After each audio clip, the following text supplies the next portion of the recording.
নমস্কার, আমি শুভাঙ্কি।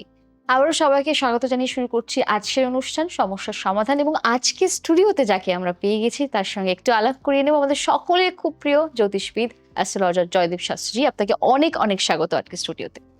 নমস্কার। জয় শ্রীঠাকুর রামকৃষ্ণ, জয় শ্রীঠাকুর রামকৃষ্ণ, জয় শ্রীঠাকুর রাম। সমস্যার সমাধান অনুষ্ঠানে আপনাদের সবাইকে স্বাগত জানাই। তাই শুরু করলাম, মন দিয়ে শোনো এবং অজানা তথ্য জানো।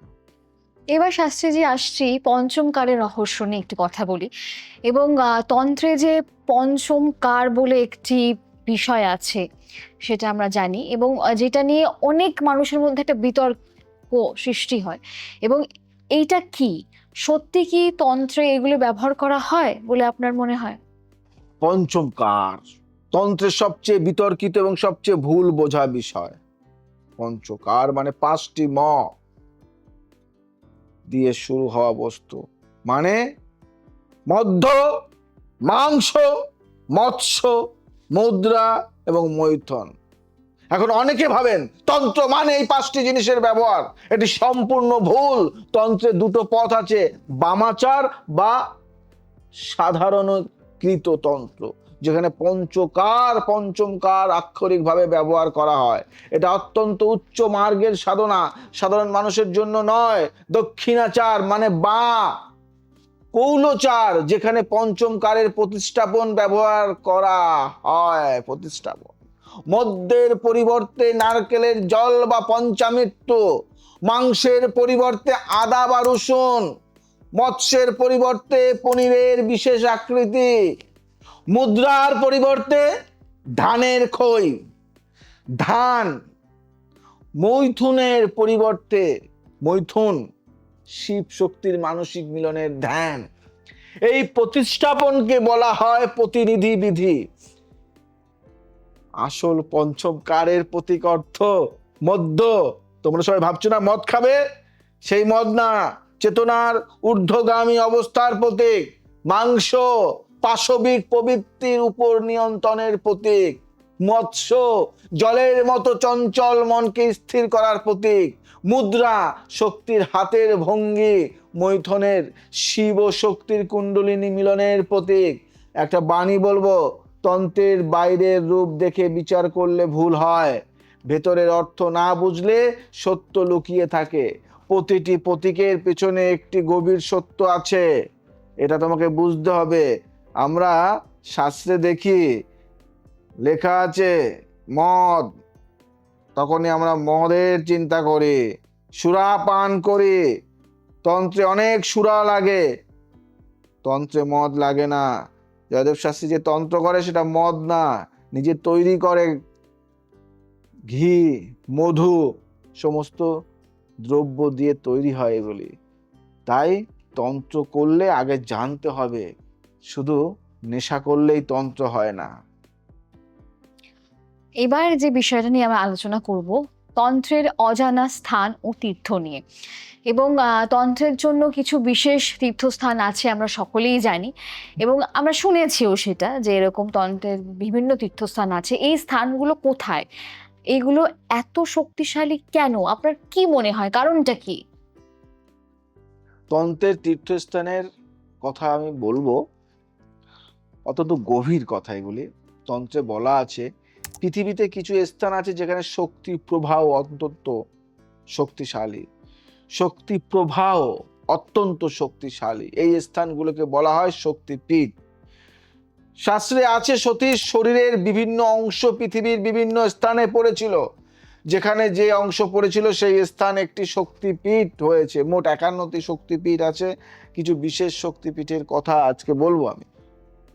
কামাখ্যা আমরা শুনেছি, আমরা প্রত্যেক মাসে আমার যাওয়া হয় আসামে। তন্ত্রের সর্বোচ্চ পীঠ, এখানে সতীর যোনি পড়েছিল। কামাখ্যা মায়ের পূজা ছাড়া তন্ত্র অসম্পূর্ণ। প্রতি বছর অম্বুবাচী উৎসবে সারা পৃথিবী থেকে তান্ত্রিক সাধকরা আসেন এখানে। তারাপীঠ, বীরভূম, মা তারার পীঠ, বামদেব বা বামাখ্যাপা এখানে সাধনা করেছিলেন। সিদ্ধ শ্মশানের কাছে অবস্থিত কালীঘাট, কলকাতা, সতীর ডান পায়ের আঙুল এখানে পড়েছিল। মা কালীর অত্যন্ত জাগ্রত পীঠ। হিংলাজ পাকিস্তান, সতীর মাথা এখানে পড়েছিল। মুসলিম দেশ, হিন্দু শক্তিপীঠ, এটাই শক্তির সার্বজনীনতার প্রণাম, এটাই শক্তির সার্বজনীনতার প্রমাণ। এই স্থানগুলো শক্তিশালী কেন? তন্ত্র বলে পৃথিবীর নিচে শক্তি রেখা বা লেই লাইন আছে। আধুনিক ভূবিজ্ঞান এই রেখার অস্তিত্ব স্বীকার করে। এই শক্তি রেখাগুলো যেখানে মিলিত হয় সেই স্থান অত্যন্ত শক্তিশালী। প্রাচীন ঋষিরা এই স্থানগুলি চিনতে পারতেন এবং সেখানে মন্দির তৈরি করতেন। শক্তিপীঠ গেলে শুধু দর্শন নয়, নিজেকে খালি করে যাও। পাত্র খালি না থাকলে পূর্ণ হয় না। আপনি কামাখ্যার কথা বলছিলেন শাস্ত্রীজি, যেটা আসামে আছে। তো শাস্ত্রীজি, কামাখ্যা মন্দিরে নাকি বিশেষ তন্ত্র সাধনা হয়, আমরা অনেকেই শুনেছি। এবং অম্বুবাচীতে কি হয় সেটা যদি একটু বলেন, এবং এই রহস্য কি একটু মানে দর্শকের সামনে একটু খুলে বলা যায়? দেখো, কামাখ্যার রহস্য বলতে গেলে একটি পর্ব কম পড়ে যায়। মানে এই এক পর্বে কামাখ্যার রহস্য বলা হয় না। আমি বলবো, আমার একটা সিরিজ আসছে কামাখ্যার রহস্য নিয়ে, তবু সংক্ষেপে বলি। কামাখ্যা মন্দিরে কোনো মূর্তি নেই, একটি জনিকুণ্ড আছে, পাথরে একটি ফাটল, সেই ফাটল থেকে প্রাকৃতিক জলধারা বেরোয়। বছরে একবার আষাঢ় মাসে এই জলধারা লাল হয়ে যায়। 3 দিনের জন্য মন্দির বন্ধ থাকে। তন্ত্রে এটাকে বলা হয় মায়ের রজস্বলা হাওয়া, অর্থাৎ পৃথিবী মাতার মাসিক। এই সময় বলা হয় অম্বুবাচী। এই 3 দিন কোনো চাষ করা হয় না, কোনো শুভ কর্ম করা হয় না, পৃথিবী বিশ্রাম থাকে। চতুর্থ দিন মন্দির খুললে সারা দেশ থেকে লক্ষাধিক মানুষ আসেন। সেই লাল কাপড় যেটাকে বলা হয় অম্বুবাচীর কাপড়, অত্যন্ত পবিত্র শক্তিশালী। এই সময় তান্ত্রিকরা বিশেষ সাধনা করেন। অনেকে বলেন এই কয়েকদিন সাধনার ফল বছরের বাকি সময়ের চেয়ে অনেক বেশি। এর একটা বৈজ্ঞানিক ব্যাখ্যা আছে, জানো? নিশ্চয়ই। ভূতাত্ত্বিকরা বলছেন কামাখ্যার নিচে বিশেষ খনিজ আছে যা বছরে একবার ভূগর্ভস্থ জলের সাথে মিশে জলকে লাল করে। কিন্তু এটা ঠিক কোন খনিজ সেটা এখনো নিশ্চিত নয়। তন্ত্রে বলে বিজ্ঞান যা বুঝতে পারে না সেটাও সত্য। বুঝতে পারলে? বিজ্ঞান যা বুঝতে পারে না সেটাও সত্য। কামাখ্যা শেখায় সৃষ্টির শক্তি পবিত্র। যে শক্তি থেকে জীবন আসে সেই শক্তিকে সম্মান করা মানেই ঈশ্বরকে সম্মান করা।